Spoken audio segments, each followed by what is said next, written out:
আসসালামু আলাইকুম প্রিয় বন্ধুরা, আশা করি সকলেই ভালো আছেন। আমিও আল্লাহর রহমতে ভালো আছি। আমি আবারও আপনাদের মাঝে হাজির হলাম ছোট্ট একটি শিক্ষণীয় গল্প নিয়ে।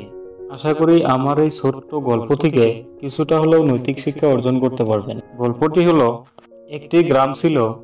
সেই গ্রামের প্রত্যেকটা বাড়িতেই মুরগি হতো। আমরা জানি সকালবেলা মুরগির ডাকে গ্রামের অনেক মানুষের ঘুম ভাঙে। সেই গ্রামের মুরগিরাও বুঝতো ঠিক তাদের ডাকেই সকালের ঘুম ভাঙে সবার। একদিন হঠাৎ গ্রামের এক শিশু যে কোনো একটি মোরগকে হয়রানি করেছিল।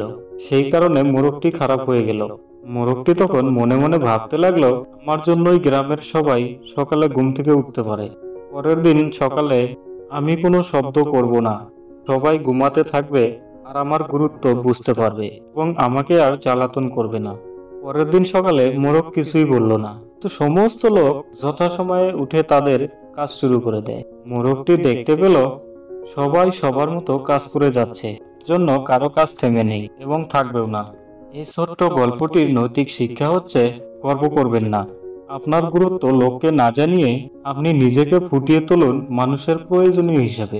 অবশ্যই আপনার কাজে আর কর্মে একদিন না একদিন ঠিকই ভালো কাজের মূল্য ঠিকই পাবেন। হ্যাঁ, আবারও বলছি, কখনো খুব অহংকারী হবেন না। আপনার মহৎ কাজ বিশ্বর কাছে আপনার গুরুত্ব বলে দিবে।